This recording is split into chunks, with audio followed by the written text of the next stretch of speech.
Hello, everyone, and welcome to today's session of the Virtual Island Summit 2023. And thank you so much to all for being here with us.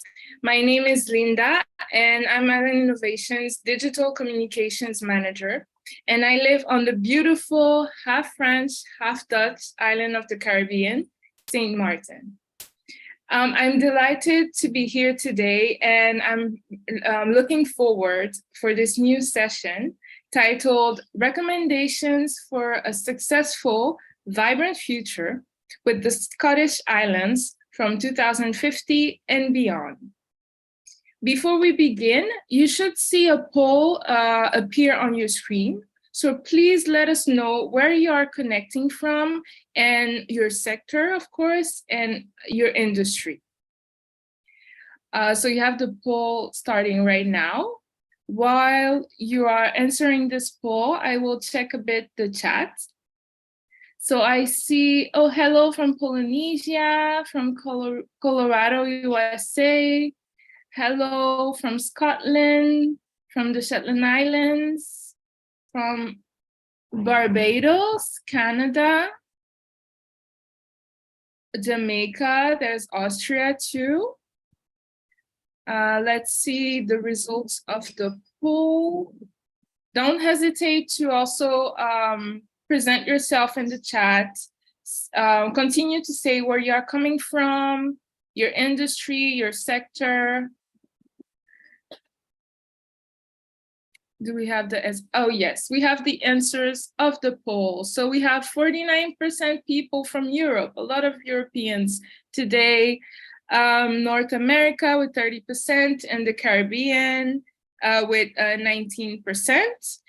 The majority are from the private sector with 35%, and the academia sector, and the industry today are environmental services, energy, and finance. So I invite you, after continuing to introducing yourself in the chat function, please make sure during the session that you ask all your questions in the Q&A function on Zoom. And we will make sure to address as many questions as possible. I'm handing over the mic to the moderator today, Dr. Andrew Jennings. Hello, Dr. Andrew Jennings. Hello, Linda. Thank you very much for that. Yes, so I'm Andrew Jennings, the Associate Professor of Island Studies with the Institute for Northern Studies at the University of the Highlands and Islands, and I'm based in Shetland, which, for those who don't know, lies 100 miles north of the Scottish mainland. We're going to have an enjoyable, relaxed 1-hour session, and I'm sure come up with some useful recommendations. Before I introduce the speakers, I just want to give you a short little background to this event. Earlier this year, I ran 4 workshops which were held online from Shetland, from Orkney, and from the Isle of Lewis. And the workshops were supported by the Royal Society of Edinburgh. I gathered experts from across the Scottish Islands and from Prince Edward Island, Japan, New Zealand, Ireland, and Gotland to imagine a bright future for the Scottish Islands. The workshops were intended to have a direct impact on Scottish Island communities, bolstering Islander agency, supporting Islanders to make informed decisions and to maximize their potential, while minimizing the effects of future threats and helping them to chart a course to a sustainable, vibrant future. They were also intended to have an impact on policymakers and informing local and national government policies. I suppose it remains to be seen whether that will be the case or not. We discussed the challenges faced by the islands in great depth, and the recordings from those events are available on the Institute for Northern Studies UHI website. However, although we also discussed some recommendations for reaching a positive outcome for the islands, there was still scope for taking the discussion further and focusing more on recommendations. And that's what I hope we'll do in this panel. I have 5 experts with us this evening who took part in the workshops. Firstly, they're going to share their ideas and address questions that you might have. And then we'll have a panel discussion. So please feel free to post your recommendations, as Linda said, in the Q&A. So I'd like to introduce the speakers. We have Adele Lidderdale, PhD researcher with the University of the Highlands and Islands, who's based in Orkney. Laurie Brinklow, Assistant Professor of the Institute of Island Studies at the University of Prince Edward Island in Canada. Simon Clark, Senior Lecturer in Archaeology at the University of the Highlands and Islands based in Shetland. John Goodlett, International Seafood Expert, amongst many other things, and based in Shetland. And Kirsty MacDonald, the owner and creator of Comus Creative Consultancy based in the US. So together we're going to have this interesting, fruitful chat. So first of all, Adele, what are your feelings about what awaits the Scottish Islands? Great, thank you for that introduction, Andrew. And I'm just going to share my PowerPoint and get myself set up here. So hopefully you can confirm you can see the slides, slipping ahead. Yes, indeed. Great, lovely. So as Andrew mentioned there, my name is Adele Lidderdale. I'm a PhD researcher based here in the Orkney Islands with the Institute for Northern Studies. I'm an islander. If anybody doesn't know, Orkney is just off the tip of the north coast of Scotland. I'm reading around the National Islands Plan, which was produced in 2019 as a framework to deliver the 2018 Scottish Islands Act. Now, the Scottish Islands Act was in response to a campaign called Our Islands, Our Future, which was in around 2013 onwards, which saw Shetland Islands Council, the Orkney Islands Council, and the Western Islands Council work together for the first time. So negotiations tend to happen with centres of power unilaterally. So this was the first time we really saw these islands clubbed together. So this was done within the window of the Scottish independence debate within the UK. So within this change in policy, there came the aim of island proofing, which was a look at all government policies through an island lens, additional mechanisms for local authorities to request powers to determine their own governance, and a budget of around £25.8 million across 5 years. So my main focus is about how the policies interact with communities in the Scottish archipelagos. However, the National Islands Plan also covers 3 additional local authority areas based on the mainland of Scotland, who also have a governance remit over island groups. That includes Highland Council, North Ayrshire Council, and Argyll and Bute Council. So in total, there are over 90 islands. In excess of 70 of those are inhabited all year round. So the National Islands Plan is fairly all-encompassing with 13 strategic objectives and 113 commitments in that plan. So quite a large plan when you consider how many islands it has a remit for as well. So in a recent parliamentary scrutiny of the plan, less than 20% of the 113 outcomes had been satisfactorily delivered. And the island local authorities are increasingly expressing their discontent with the opportunity to influence and deliver the outputs of the plan. Separate to the plan, there also is the Islands Deal, which is conjointly funded by the UK and the Scottish Government to the tune of around £100 million. This covers the 3 island archipelagos and will be delivered over 10 years. So this sees the islands again working together. In early literature, critique of the Islands Deal notes that this deal focuses on well-being, whereas the city region deals were very much economically focused. And while this might seem like a regression, there is an argument that this could be a progressive view, particularly within the context of net zero, just transitions, and the delivery of a well-being economy, as decision makers increasingly to solve so-called wicked problems. So I'm particularly interested in the role that social and governance networks have played in shaping the implementation of the National Islands Plan, a method that has got potential to explore the centralisation of the plan and the delivery of the plan, and also explore the flows and influence that have happened throughout the delivery.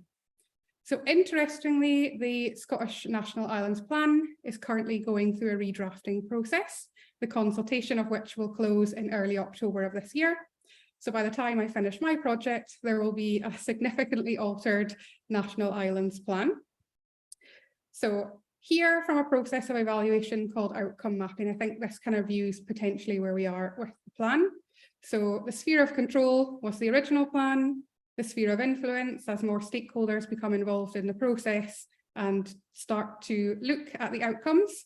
And hopefully that leads to the sphere of interest, where we have impacts that directly benefit the island communities with which it's being delivered. So the plan is the only one in the UK. However, there are a handful of other islands plans from across the world, which makes for some interesting corroboration, as different regions are taking different strategies towards sustainability going forwards. My professional background has been in renewable energies based here in Orkney, and I've had the chance to work on some of the most innovative technologies in the world, from wave and tidal energy devices to the production and use of green hydrogen. Exploring our options, I've managed to work across the private sector, within the local community and within the local authority, which has given me excellent experience in the self-organising nature of rural island communities that have a problem to solve. Energy transitions have been transformative for Scottish Islands in the past, allowing particularly Shetland and Orkney local authorities to amass strategic reserves with which they have been able to deliver services in the local area. However, the national plan posits energy in terms of the impact on consumers, as opposed to through a lens of a developer.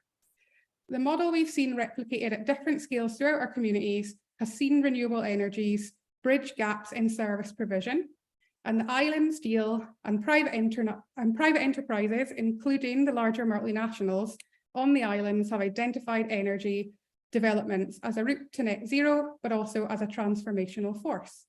There's no doubt that Scottish island geography provides an ideal location for onshoring energy developments, and not just renewable ones.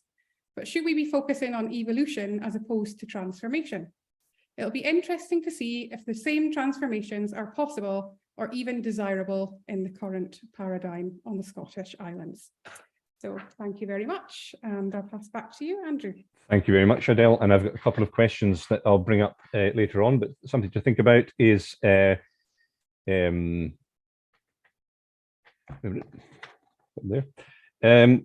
should the Scottish Island Plan have a section that is looking far into the future? And yeah, so, and you think the Scottish Islands Act is a way forward?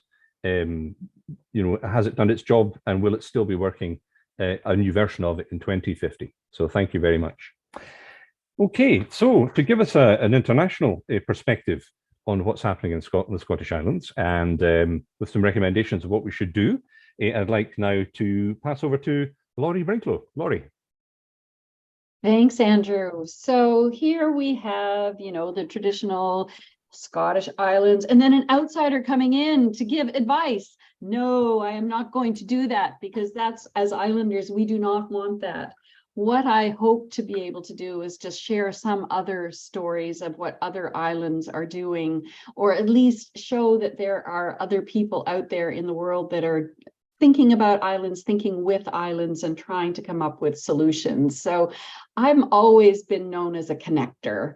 I'm always putting people in touch with one another, and I've been doing island studies for almost over 30 years now, and been around for a very long time, and hope to continue to do this for a while longer, because I absolutely love it. Anybody who's interested in islands is a friend of mine. And I would like to say that looking at your own problems through the lens of other islands is what the Institute of Island Studies here at UPEI, that's why we were set up. We wanted to look at how Prince Edward Island could improve its situation culturally, economically, politically, all of those things. And so we looked to other North Atlantic islands for lessons. And we started a program in the 1990s called North Atlantic Islands Program, and out of that grew the North Atlantic Forum, which still exists. And we were looking at some of these North Atlantic islands and seeing what they did with, you know, the knowledge economy, or primary industries, and just learning lessons from one another that we might be able to adapt to our own situation. Over the years, we've been able to put people in touch with one another, lead research projects, be part of research projects that can help one another. So when Andrew asked if I would join today, it was a slight trepidation because, you know, I'm not an expert, but I can certainly talk about the things that I know that are happening out there in the world. The first thing I want to say is hearing about the islands plan is just, when I first heard about it when Andrew came to a conference in Canada, in Prince Edward Island, I think it was in 2015 maybe, and we got to hear about how our islands, our future was getting things going and getting the conversation started about island proofing and having an Islands Act, and we were so in awe that this could actually happen, because in this way, I think that you are in charge. You're driving the bus, right? The islands are taking what they need. They're making island-made solutions instead of being dependent upon mainland solutions. And so in 2050, I hope that you're still driving the bus. This is so important to be, keep evaluating, keep seeing what it is that you're doing right or what you're doing wrong, or what's working, what's not, and keep working on trying to make it better. And I know that that's what you're doing, because I've seen some of the material that's coming out. Learning from other places, I've been, this morning was just sitting in on a webinar on attracting expats and others back to your islands. And so learning from Japan, learning lessons in Prince Edward Island. We did a project on this, which we've shared with friends at the office in Scotland that's in charge of this. And I think that if we can come up with, you know, enough of these stories and lessons and things that we'll be able to adapt and bring home to our situations, that we'll all be the richer for it. All of this, one of the things that we do notice, though, is that one of the questions is about how large-scale development fits into small island places. And in any kind of situation, even with expats coming in to an island and settling, and you want them back, but at the same time, maybe they come with their own ideas that don't quite jive with what the islanders want. And so you end up with this contested space. And this is happening on islands all over the place. And if we could figure out a way to solve it, we could bottle it and sell it, and it would be absolutely amazing. And but I think we need to keep working on this issue, is making sure that all the people are at the table, and that we perhaps engage in something like cultural values mapping or something, where you get everybody talking about what is important to them and trying to find the common ground to move forward. Because I think that these are the kinds of things, you know, islanders are known for their resilience, their adaptability to change. You get knocked down, right? You get back up again. It's just an amazing spirit that islanders carry forward with them. And I see it whenever I go to an island, and especially I was so privileged to get to go to Shetland last June and experience firsthand what that island is like and all about. And I was in Orkney a few years ago as well. And just the culture, the heritage, the language, the determination, because here you are out in the middle of the North Atlantic. It's that distinctiveness and cultural confidence that you folks carry with you, and islanders to an nth degree. I'll just mention a couple of other things that some of the networks that are out there. Many of you may know about the International Small Island Studies Association. Andrew's the treasurer, I'm the president. This is an organization, we have close to 400 members from islands all over the world. We do networking, collaborations, and this biennial conference. Last year it was in Croatia. This coming year it's going to be in Lombok. So if you want to check it out, it's just ISISA, ISISA.org. Andrew and I and some other colleagues from Iceland and the Faroes started up the Northern Arctic Island Studies Research Thematic Network, which comes out of the University of the Arctic. So this is where we're looking at some of those shared issues across the North and trying to figure out how we might deal with, improve our lives in these places. I mentioned the North Atlantic Forum. It has a conference coming up in Ireland next June, in earlier June, just before the ACISA conference. And it's going to be in Letterfrack in County Connemara. And all of the themes that you're talking about here, I really hope that we can have some of the folks from the Islands Plan and some of the researchers there presenting on how do you build a sustainable island community based on this work and the Islands Plan that you have.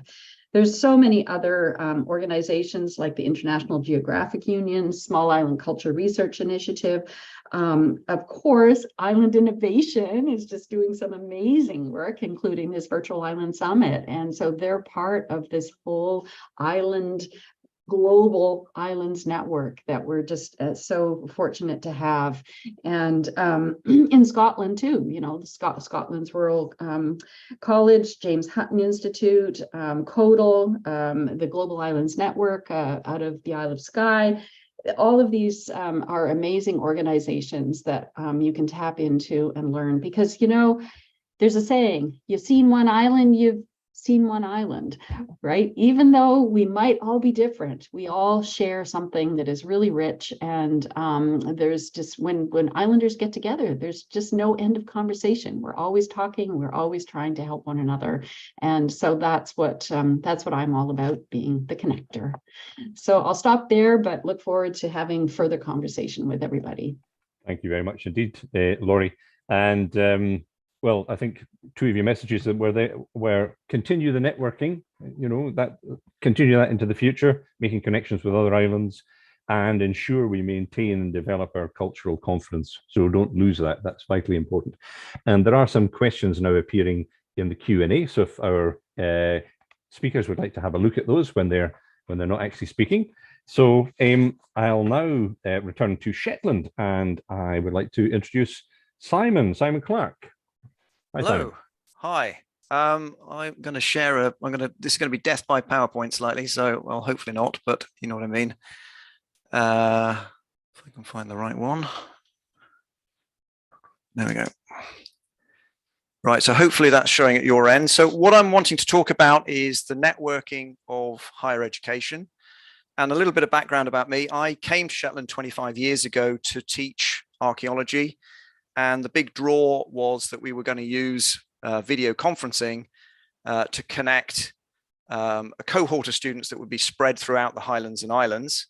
And that would make it possible for me to support students in Shetland that were going to teach, that were going to be part of archaeology and humanities courses, but also speak to a significant number of people at once, rather than the relatively small numbers of people that might want to do any particular module locally. So when we started out, I move the slide on, we were using quite expensive centralized facilities in a limited number of campuses. So we had at that time, I think, 14 different UHI partners, some of which had multiple campuses, and there were many learning centers as well. So there were up to about 100 places across the Highlands and Islands where you could do video conferencing from. The larger campuses typically had larger VC suites, and people participated in video conferences in groups. One of the other features that was notable about that time was there was a tendency to combine face-to-face teaching with people coming in remotely, which is potentially quite problematic, even in the more sophisticated suites. So you can see here, this is one of the larger suites actually at Inverness, and this is the back of the lecturer's head. They do actually have a camera in front of them as well, but they proceeded in this particular instance to address the students in front of them and not switch the main camera so that they could actually be seen, but have the camera on the audience the entire time. So this sort of thing is very common within video conferencing teaching, and it was a particular feature of some of the early video conference teaching that we saw across UHI and in other places as well. And that was the way that video conferencing was typically done. There has been PC-based video conferencing for quite a while, since about 2007, in fact, but it was really the pandemic in 2020 that saw PC-based video conferencing actually take off. That was actually the first year that I did teaching from my own home rather than from coming into a campus and doing teaching. I always went to the campus to then teach remotely.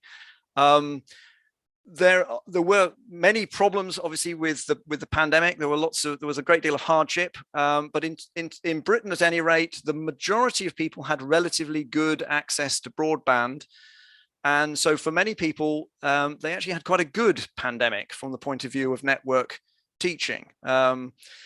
There are certain advantages to everybody dispersing and being on their own screens. So rather than seeing a mass of people in Shetland or in Inverness or in Orkney or wherever, we now actually see individuals and their names come up if you hover a mouse over their name, so you can appear to know who they are, which is always a nice touch if you're doing teaching. So this was a big step forward in a lot of ways. And I think you could say that UHI actually had a good pandemic on one level.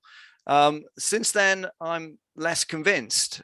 We've not actually really taken forward our advantage and really made something of our expertise to actually exploit this wonderful opportunity.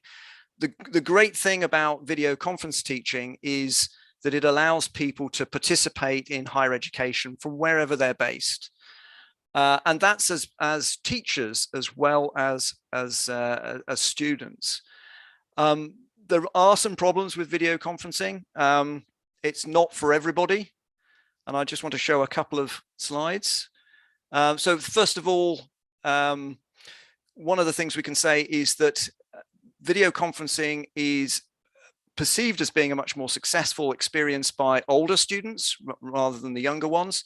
So this graph is a filtering of students' experience by age.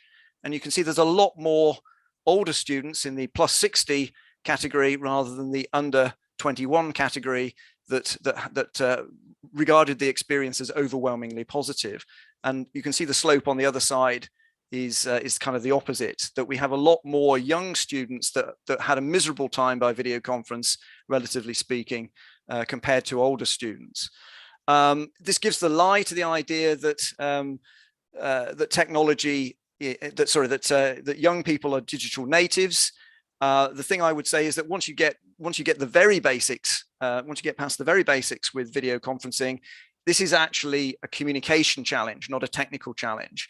And older people tend to be more self-assured and happier to speak their minds and so on in classroom environments. And that's actually that's the key to success in a video conference environment, is actually getting interaction with the class. So it is much more successful for certain types of students than for others. There are also certain subjects fared much better than others as well. So you can see here, particularly humanities stands out as having a much better experience. Things like fine art and practical subjects like sort of construction and things like that, they really struggled. They didn't have the lecturers generally had always been used to speaking, teaching face to face. So they didn't have the background, either the staff or the students, in this type of delivery. But in addition, I think some of these subjects are intrinsically harder to actually convey by video conferencing than others. So why am I bringing this up in an islands studying in an islands futures context? Well, I mean, I think this is a fantastic opportunity for islands. This is really the first time that it's been possible to sustain a university in a dispersed rural and island context. You need critical mass to get the expertise to teach, and also to get the interest groups to actually study at the sort of rarefied level of higher education. And video conferencing actually provides that interactive, synchronous experience that makes this possible. In terms of the current situation, I think the future of video conferencing is very much off campus. I think it's kind of perverse to be expecting people to go to a central place such as Lerwick or Kirkwall to actually study by video conference. Why wouldn't they study from their homes if that's possible? There will be some circumstances where that's not practical. Not everybody has a good broadband link. Not everybody has a safe place and a quiet place that they can study. They may have young children. They may have siblings that they're squabbling over a quiet space to study from.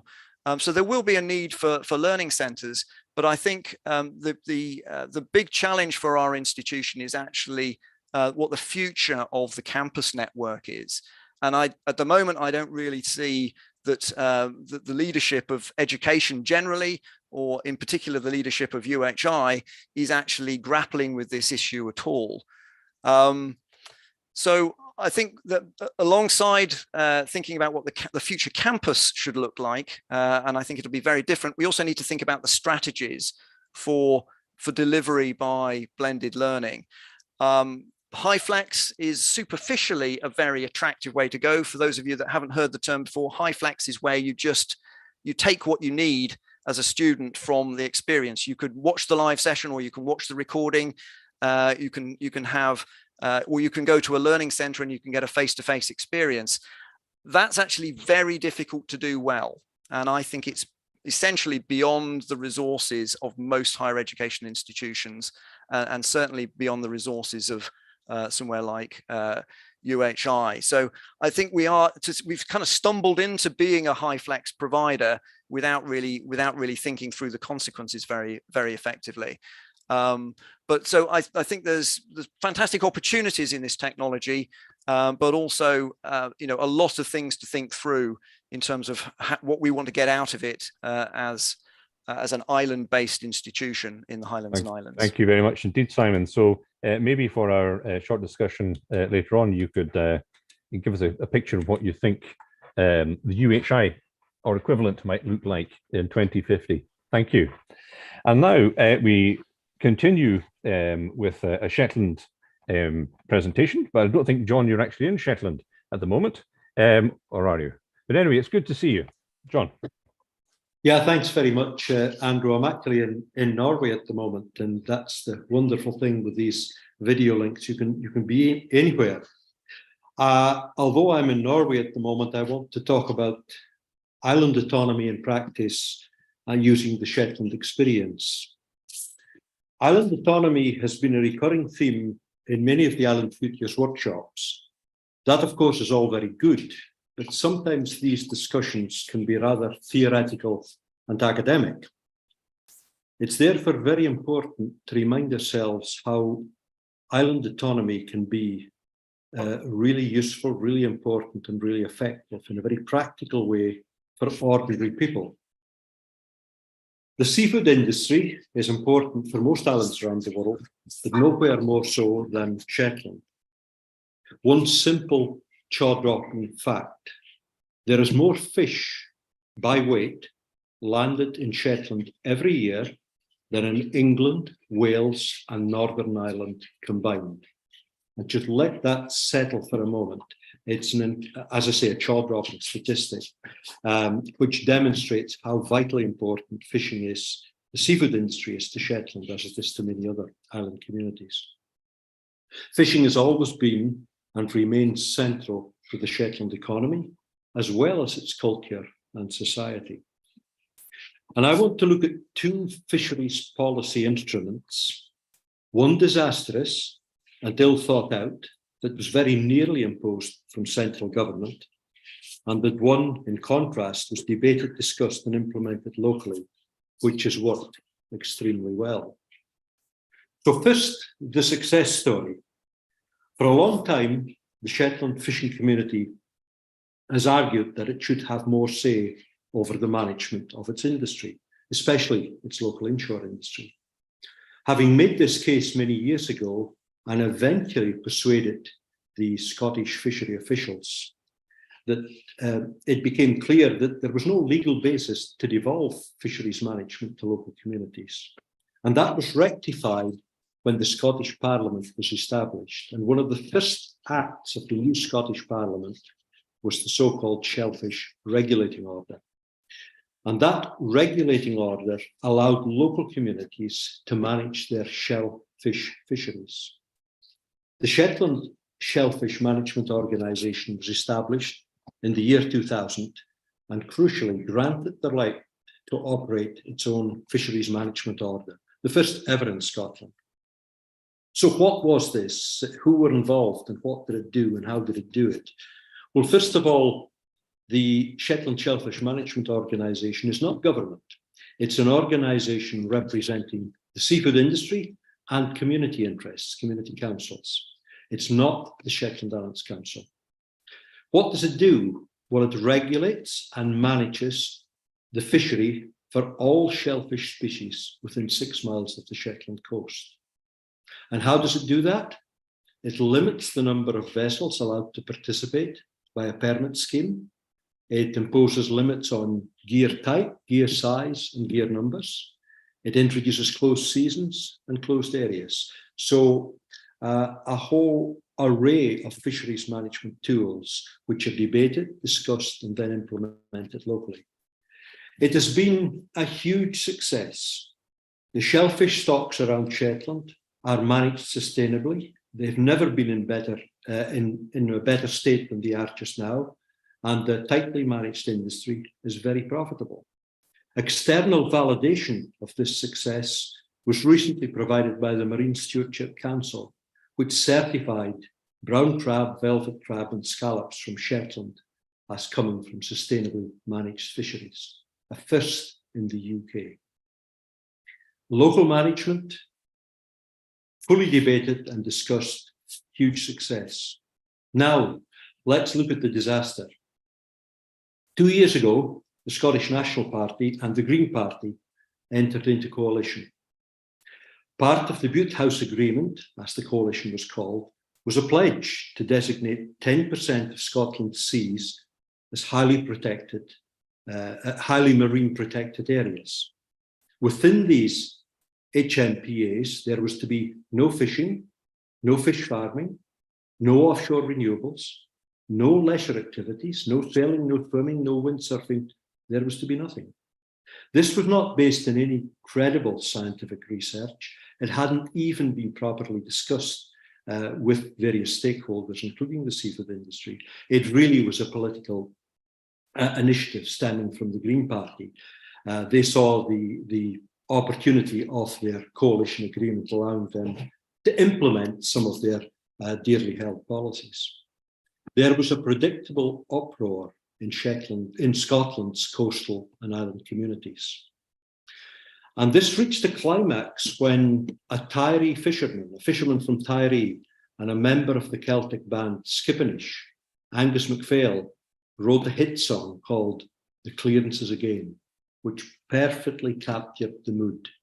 If these HMPAs were to be introduced, it would lead to a wholesale clearance of people from rural and island Scotland. The Clearances Again reached number 5 in the UK download charts. While that was happening, I attended the Scottish Government meeting about HMPAs in Lerwick's Town Hall. There was only standing room, and Shetlanders, those of you who have visited, and those of you who have not visited, Shetlanders are pretty laid-back people who don't get easily angered.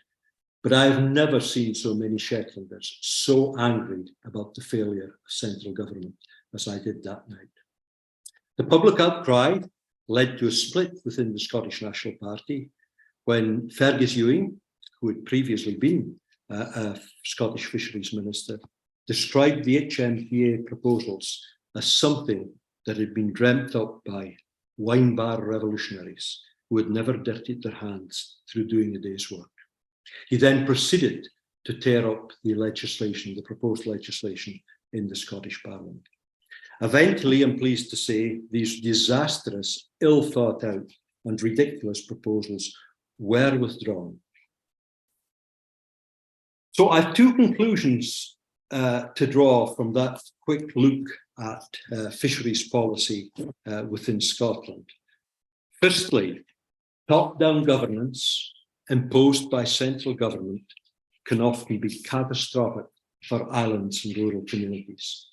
Put simply, the centre simply does not understand the periphery. In contrast, autonomy is an efficient and effective method of governance. It should be the normal state of affairs for islands in all aspects of society, not just fishing. Thanks. Thank you very much, John. Some clear recommendations there. Thank you very much indeed. And now we move on to our last speaker, Kirsty MacDonald from the Outer Hebrides. Hello, Kirsty. Hello. It's quite good to follow on there because Andrew's asked me to speak about a successful island future in terms of the Gaelic language and intangible cultural heritage. And I think that John gave us a great example there of where, you know, our culture and our ICH, as it were, can have a really direct impact on, dare I say, ridiculous government policies, which would have a detrimental effect on our islands. So I am from the island of North Uist in the Outer Hebrides and grew up with Gaelic in the household, although my mum was not originally from the islands. She moved there and learned Gaelic and spoke it to us, but my dad and his family go back. Well, I would say that my dad's family are indigenous to the islands. So for those watching who don't perhaps know much about the Hebrides, as it's been mentioned that there are lots of different island groups in Scotland, and while there are similarities, there are also differences, both linguistic and others. And so I want to make it clear that I'm talking about the islands where Gaelic is and was originally spoken, although there will be some similarities with Orkney and Shetland and the dialects there, which have changed and diminished over the centuries. So the Outer Hebrides and many of the islands in Scotland were, until the sort of post-war period, were really self-sufficient. And they have changed hugely over the last century, and that has caused a massive decline in terms of both language and culture. And so there's been a lot of discussion through these sessions about what can we do, what can we do to ensure that our really rich and diverse linguistic map, I guess, can be preserved. What can we do in terms of Scotland's islands to achieve this and to make sure that they thrive and continue to be relevant beyond 2050? So I'm going to try and rush through this because I'm aware of the time here. But It's all right, Kirsty. We've been given a little bit of wiggle room. Have we? Okay, great. So last year, I co-directed the fourth ever feature film in Gaelic called Dúchas. And the word Dúchas is a Gaelic word, and there's not really a direct equivalent in English. So the word Dúchas means something along the lines of a person, where a person's from, but also where their ancestors are from. It's the feeling of belonging to the land. It's the certain things that might have been passed down to you from the generations before, so stories and songs and perhaps healing and, you know, the gift of second sight, supernatural abilities. And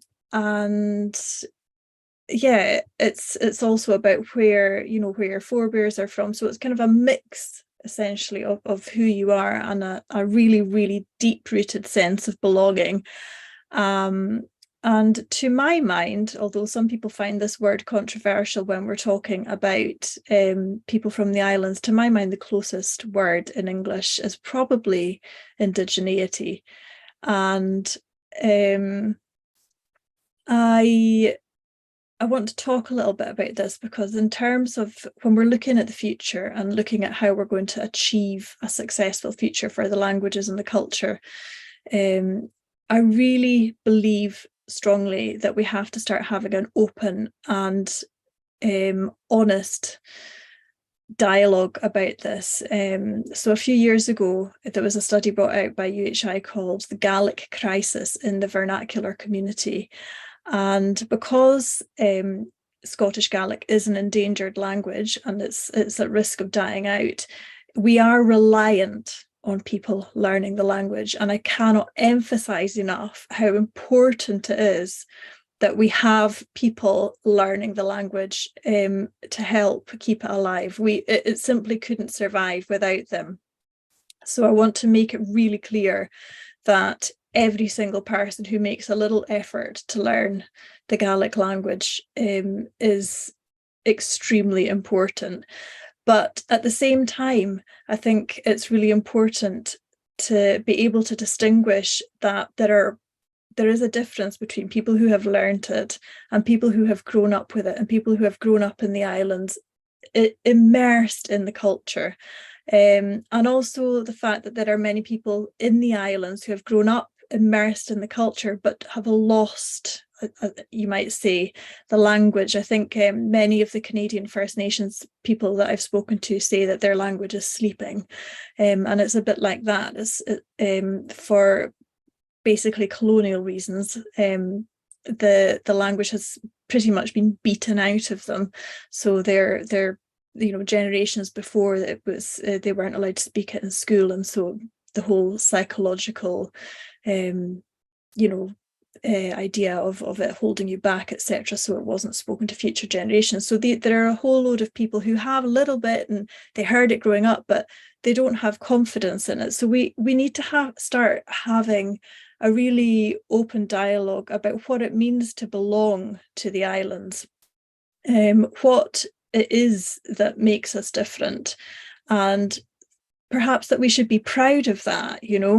I think that we need to instill a sense of pride in this belonging, a pride in this culture, and a pride in this language, to encourage people who might have the language sleeping in them to bring it out of them, and to embrace it and try and enhance it and bring it back again. I want to touch briefly on the Gaelic medium education system. So for the last 40 years, there has been Gaelic medium education taught in schools, but this has been based entirely on the English curriculum, and it is to this day pretty much a direct translation of the English curriculum.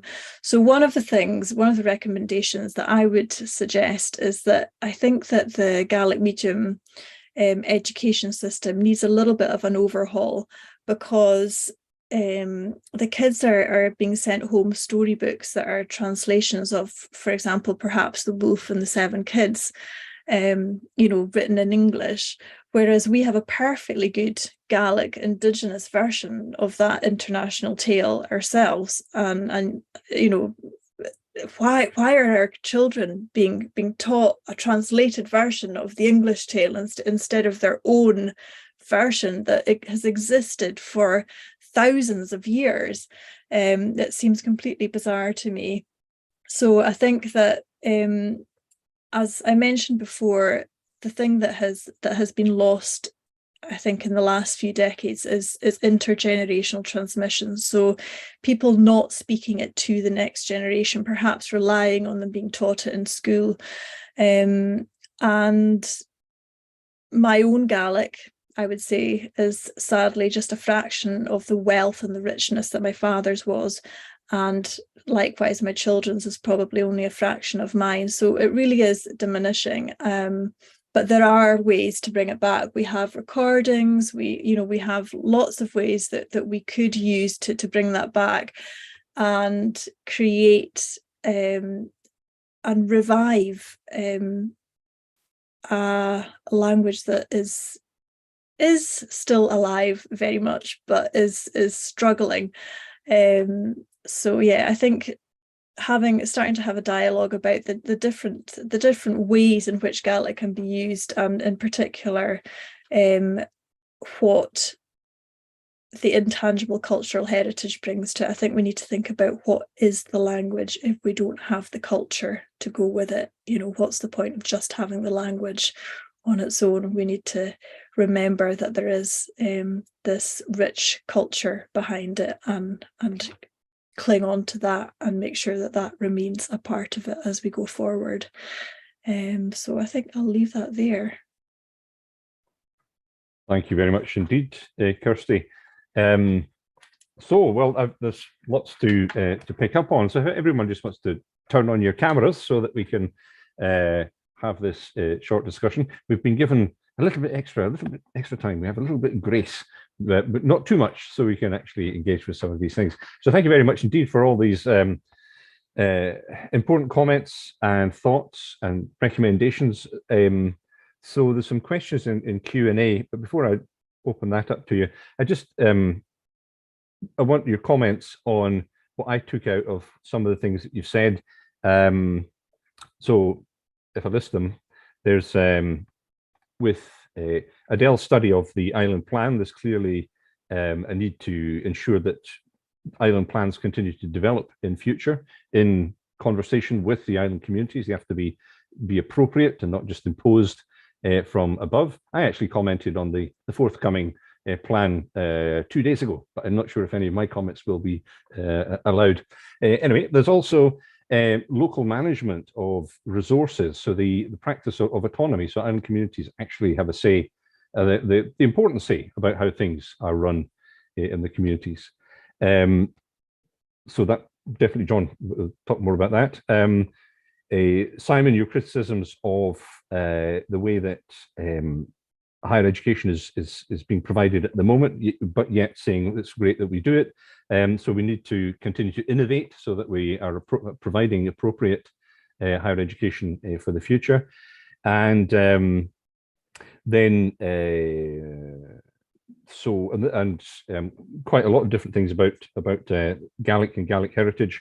But the sort of a very important bit was to ensure that that Gaelic is being transmitted along with the culture, both in a social and society context, but through education as well. So Gaelic medium education has to be take more cognizance of the dúchas and not just be a sort of a copy of what's provided in a different context.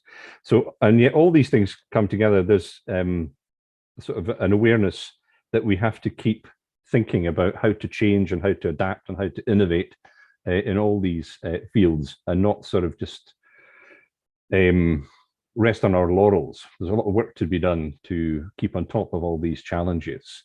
So I don't know if anyone has a thought or comment about that.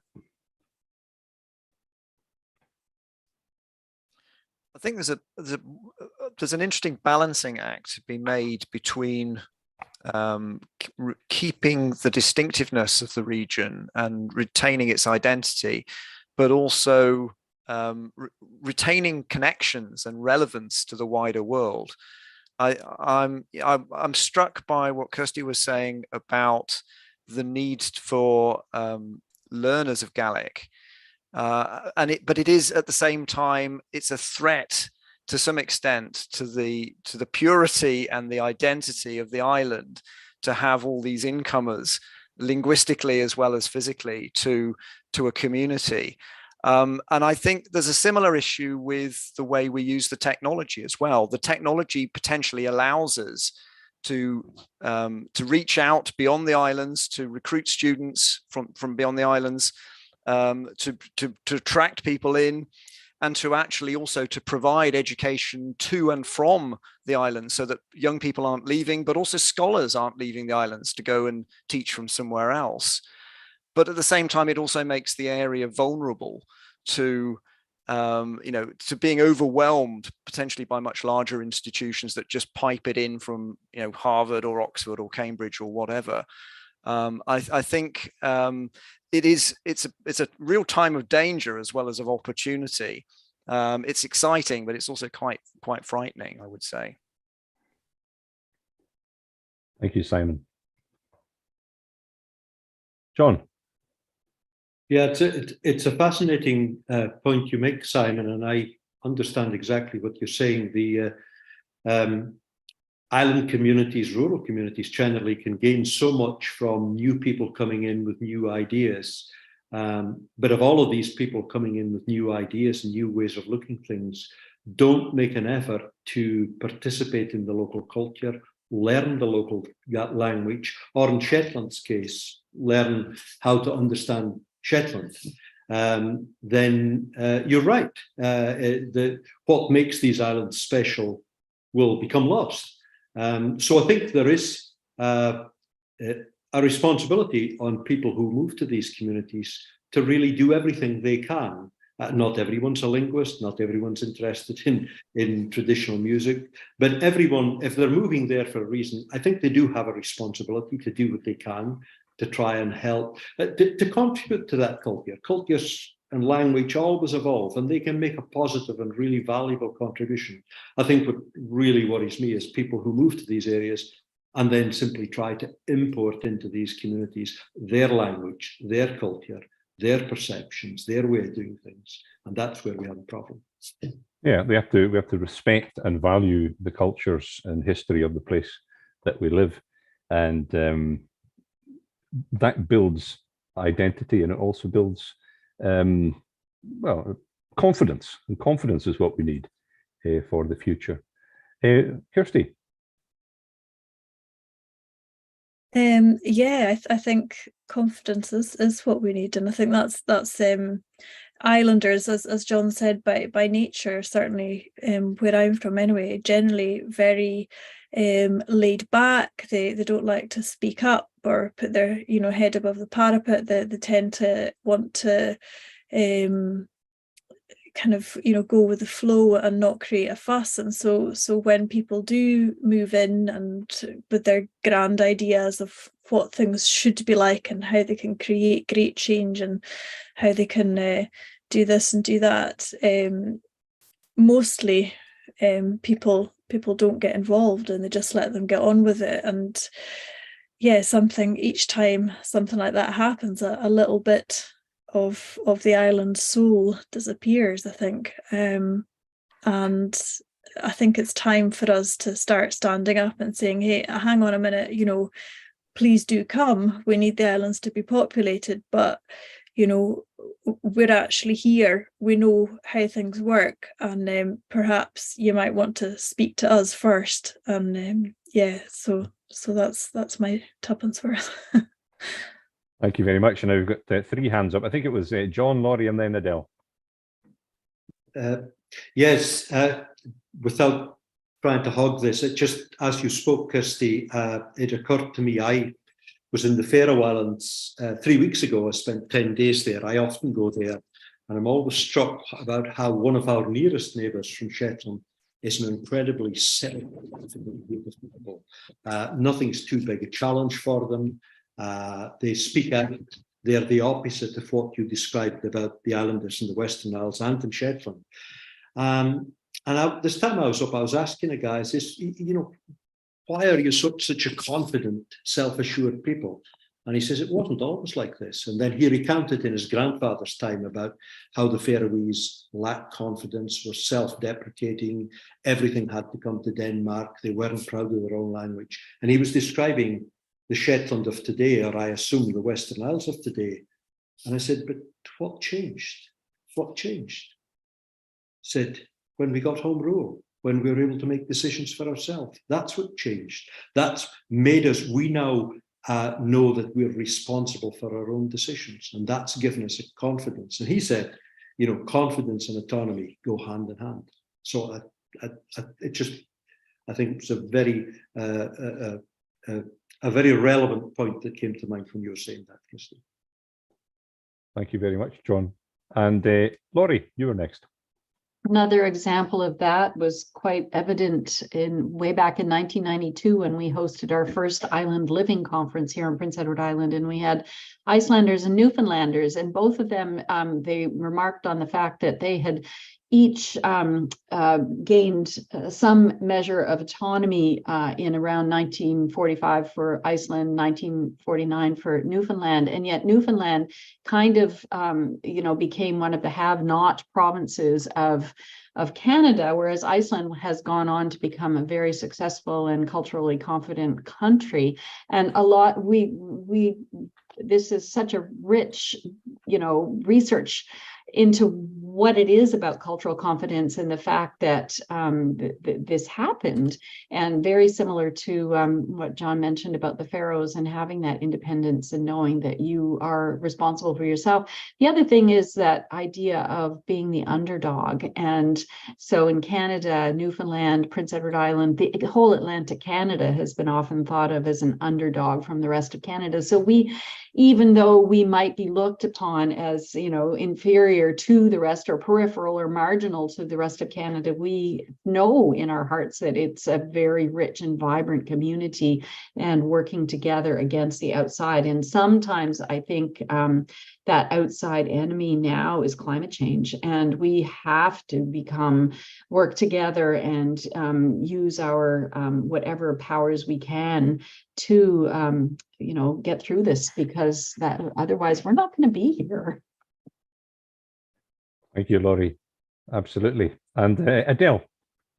Yeah, it's the same in Orkney. So we have a term called Bigsy, where you couldn't possibly show that you had more than others as well. So there's that cultural element of, kind of blending in and not showing off too much. However, there are a number of Range Rovers that drive around the island now. So we've maybe dispersed with the embarrassment of being Bigsy. But I think speaking about this cultural confidence, the mechanisms in the Islands Act have given islanders mechanisms to officially challenge some of the decisions that are being made. But I think John's example of the HPMAs kind of show you that perhaps those are not being utilised to their fullest, because had the island's impact assessments been carried out, perhaps they wouldn't have been in that position where islands had the uproar about decisions being made about them. That's the whole function of that mechanism.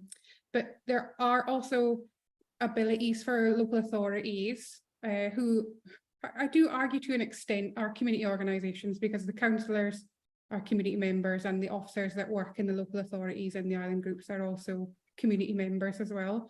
There's mechanisms there for them to challenge or request additional decision-making powers. However, no island local authority has yet expressed interest in doing so through that function. So even more formally, there's still this hesitancy, I suppose, to kind of stick the neck out a little bit, even though that's what we were asking for in the first place, with the Our Islands, Our Future campaign.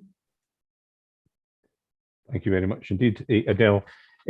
Yeah, well, there are a number of very interesting questions. We don't have time really to answer them all at the moment in the question and answer, but some really interesting comments as well in the chat. But I see Tor Justa has said, Adele, there's a Norwegian word, janteloven, for that concept of, keeping your head down, not showing off, otherwise you'll be taking down a peg. So, okay, let's see if we can, I don't know if you've seen the question and answer there.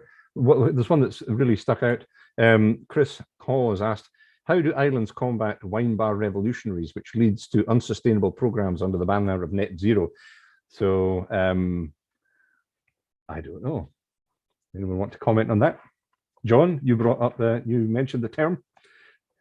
Yeah, I think it's a really serious challenge, and I wish I knew the answer to that very, very good question. This particular HMPA proposal has bitten the dust, but it's not the war hasn't been won. That was only one battle. It will come back, because the net zero campaign, and I'm all in, I'm hugely in favor of net zero. Of course I am. Most people are, but armed with that, some of the more unrealistic aspirations are coming through, and things like HMPAs, which are ill thought out, based on emotion, not based on science. So I think the only way that this can be fought is not as much as I loved the Skippenish campaign, which was very valuable and was great, I think this can only be fought on the basis of science. You've got to demonstrate scientifically that a highly protected marine area does not actually improve fisheries conservation. It does not actually help conserve fish stocks. In many cases, it can actually make it worse. So I think you can only counter this on the basis of good science.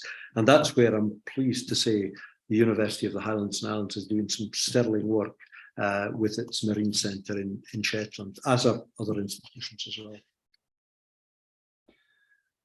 well. Adele, you've put your hand up. Yeah, just following on from what John was saying there about, you know, I think we find this with farming in Orkney. This is a very historical farming community, and the levels of conversation about the role of farming as our cultural heritage are not really discussed, and we don't really discuss food.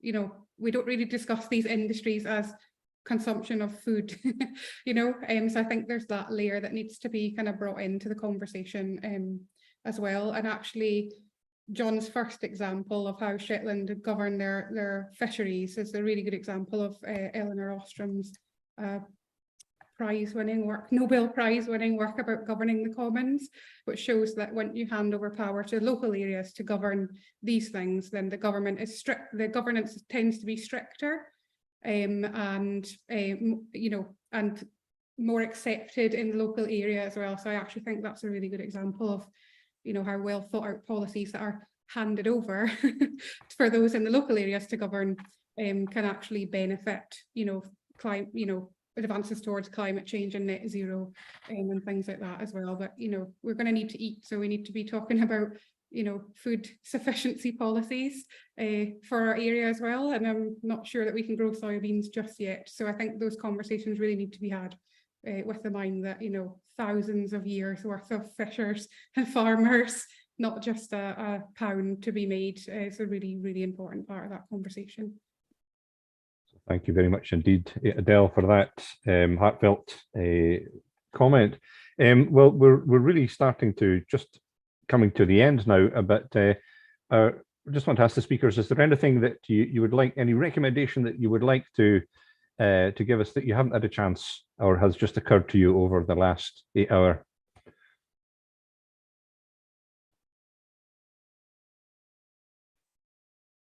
That's fine. So we've actually covered everything, all the bases that you wanted to cover. That's wonderful. So it all comes down to confidence, so to give islanders agency. And so if we want to have successful, vibrant the Scottish Islands by 2050, we really have to take some of this energy and get out there and make sure that island appropriate policies are being made by us in the islands and not by outside agencies. So we have to actually take control over our own future if it's going to be a successful one. We can't rely on others to do that for us. So thank you again, everyone, for your talks. Thank you, everyone, for your questions. Apologies for not answering them all, but we have read them all and they will shape our thinking in future. I think it's been a constructive and certainly very enjoyable session.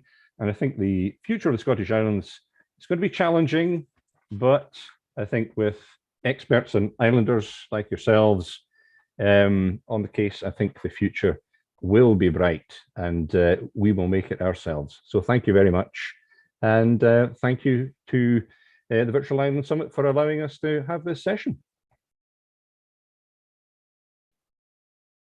Thank you to you, Dr. Jennings. Thank you to the speakers also for their presentations and for today's insightful session. For our audience, for you who have missed our message in the chat, yesterday we announced a very exciting news. Island Innovation is partnering with the government of Prince Edward Island to host the first ever Global Sustainable Island Summit in Canada. And so expect a 2-day in-person summit in May 2024, where we will be discussing solutions and advancements in sustainable energy. Please follow the link that my colleague Stacy has put in the chat.